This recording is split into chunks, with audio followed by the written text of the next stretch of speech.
दोस्तों, कांग्रेस की स्थापना और बिहार पढ़ना था। ये बिहार स्पेशल की क्लास है और इसमें आइए बिना देरी किए हुए हम आगे की क्लास को कंटिन्यू करते हैं।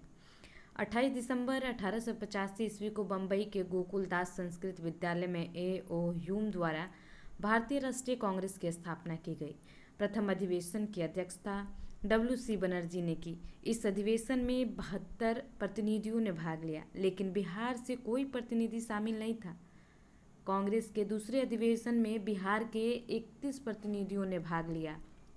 बिहार में हुए कांग्रेस अधिवेशन। 27वां अधिवेशन बिहार में हुआ। वर्ष 2012 में 27वां अधिवेशन हुआ, जो कि बिहार के पटना बांकीपुर में हुआ था और इसके अध्यक्ष थे R.N. मधुलकर। और 27वां अधिवेशन 1922 ईस्वी में हुआ, जो कि गया में आयोजित था और इसके अध्यक्ष थे चित्तरंजन दास। 54वां अधिवेशन फिर 1940 ईस्वी के रामगढ़ झारखंड में। ये तब बिहार का ही पार्ट था और उस वक्त अध्यक्ष मौलाना अबुल कलाम आज़ाद थे। बंग भंग स्वदेशी आंदोलन और बिहार। बंगाल विभाजन की घोषणा 20 जुलाई 1905 ईस्वी को तत्कालीन वायसराय लॉर्ड कर्जन ने की। इसे 16 अक्टूबर 1905 को प्रभावी किया गया। विभाजन के विरोध में संपूर्ण देश में बंग भंग विरोधी आंदोलन शुरू हो गया। बंगाल विभाजन के विरोध में बिहार में प्रधानाध्यापक सतीश चंद्र चक्रवर्ती की प्रेरणा से 16 दिसंबर 1905 ईस्वी को दरभंगा में रक्षाबंधन मनाया गया। विरोध को सशक्त बनाने के लिए बिहारी स्टूडेंट कॉन्फ्रेंस की स्थापना 1906 ईस्वी में हुई। बंगाल विभाजन को 1911 में रद्द कर दिया गया। मुजफ्फरपुर बम कांड 1908 ईस्वी। मुजफ्फरपुर में 30 अप्रैल 1908 ईस्वी को खुदीराम बोस और प्रफुल्ल चंद चाकी ने जज किंग्सफोर्ड की हत्या का प्रयास किया। उन्होंने गाड़ी पर बम फेंका, लेकिन गाड़ी में प्रिंगले कैनेडी की पत्नी और पुत्री थी। बम कांड में उनकी मृत्यु हो गई। घटना के बाद वे दोनों रेलवे लाइन से समस्तीपुर भाग निकले। प्रफुल्ल चंद चाकी ने गिरफ्तारी से बचने के लिए आत्महत्या कर ली, लेकिन खुदीराम बोस पूसा में पकड़े गए। खुदीराम बोस को 18 वर्ष की आयु में 11 अगस्त 1908 ईस्वी को फांसी की सजा दी गई। होम रूल लीग आंदोलन और बिहार। 1916 ईस्वी में एनी बेसेंट के नेतृत्व में मद्रास और बाल गंगाधर तिलक के नेतृत्व में पूना में होम रूल लीग की स्थापना हुई। बिहार में 16 दिसंबर 1916 ईस्वी को मौलाना मजरुल हक की अध्यक्षता में होम रूल लीग की शाखा की स्थापना हुई। खां बहादुर, सरफराज हुसैन खां एवं राय बहादुर, पूर्णेंदु नारायण सिन्हा उपाध्यक्ष तथा चंद्रवंशी सहाय एवं बैजनाथ नारायण सिंह सचिव बनाए गए। श्रीमती एनी बेसेंट पहली बार 18 अप्रैल 1918 ईस्वी एवं दूसरी बार 25 जुलाई 1918 ईस्वी को पटना आई। उन्होंने होम रूल के विचारों से सबको अवगत कराया। इस आंदोलन का उद्देश्य ब्रिटिश साम्राज्य के अधीन रहते हुए संवैधानिक तरीके से स्वशासन प्राप्त करना था। चंपारण सत्याग्रह 1917 ईस्वी। चंपारण में किसानों के लिए 3 कठिया प्रणाली प्रचलित थी।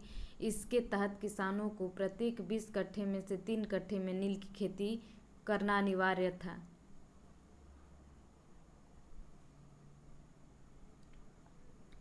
इस व्यवस्था के प्रति किसानों में काफ़ी आक्रोश था, क्योंकि नील की फसल भूमि को बंजर बना रही थी, वहीं आर्थिक रूप से शोषक भी थी।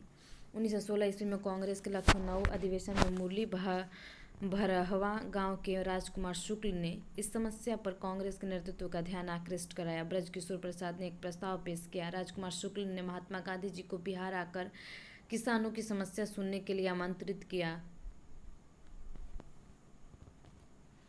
गांधी जी कलकत्ता से 10 अप्रैल 1917 ईस्वी को पटना पहुंचे। 15 अप्रैल 1917 ईस्वी को वे चंपारण मोतिहारी पहुंचे। उन्होंने प्लांटर्स एसोसिएशन के सचिव J.M. विल्सन से जांच कार्य में सहयोग करने का अनुरोध किया। चंपारण के जिला मजिस्ट्रेट W.J.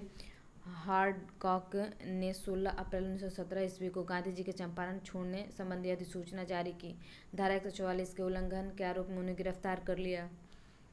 बाद में 21 अप्रैल 1917 ईस्वी को उन्हें रिहा कर दिया।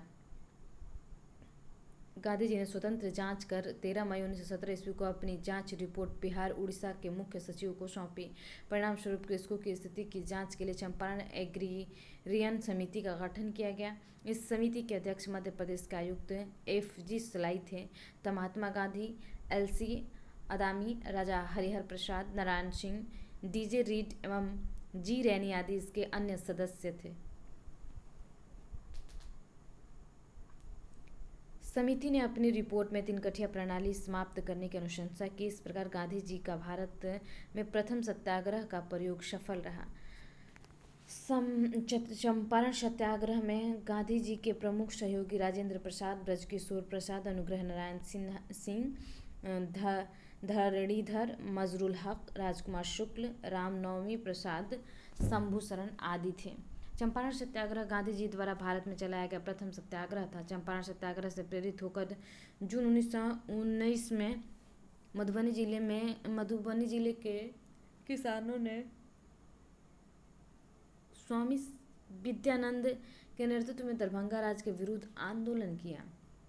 किसान सभा 19 से 22 ईस्वी में मुंगेर के शाह मोहम्मद जुबैर की अध्यक्षता में किसान सभा का गठन हुआ। श्री कृष्ण सिंह के इसके उपाध्यक्ष और सिद्धेश्वरी चौधरी एवं नंद किशोर सिंह सचिव थे।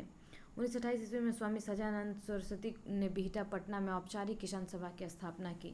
नवंबर 1929 ईस्वी में सोनपुर मेले में स्वामी सजानंद सरस्वती की अध्यक्षता में विधिवत प्रांतीय किसान सभा की स्थापना की गई। इसके सचिव श्री कृष्ण सिंह थे।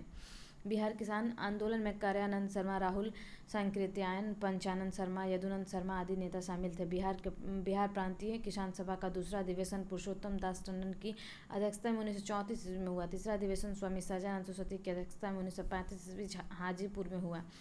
नवंबर 1936 ईस्वी में कार्यानंद शर्मा के नेतृत्व में मुंगेर के बढ़िया ताल में बिहार प्रांतीय किसान सभा के जमींदारी उत्पीड़न के विरुद्ध संघर्ष किया। 11 अप्रैल 1936 ईस्वी को लखनऊ में स्वामी सजानंद के अध्यक्षता में अखिल भारतीय किसान सभा का गठन हुआ। इसके सचिव एन.जी. रंगा थे।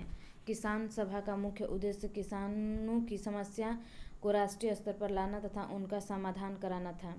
बिहार में प्रांतीय किसान सभा सम्मेलन प्रथम सम्मेलन सोनपुर में 1929 ईस्वी में स्वामी सजानंद सरस्वती इसके अध्यक्ष थे। द्वितीय सम्मेलन गया में हुआ 1934 ईस्वी में पुरुषोत्तम दास टंडन थे। तृतीय सम्मेलन हाजीपुर में 1935 ईस्वी में हुआ जिसके अध्यक्ष स्वामी सजानंद सरस्वती थे। प्रमुख किसान नेता थे यदुनंद शर्मा गया में और यमुना कार्यई दरभंगा सारण में, राहुल सांकृत्यायन अनवारी अंबारी सिवान में, कार्यानंद शर्मा मुंगेर बढ़िया ताल में।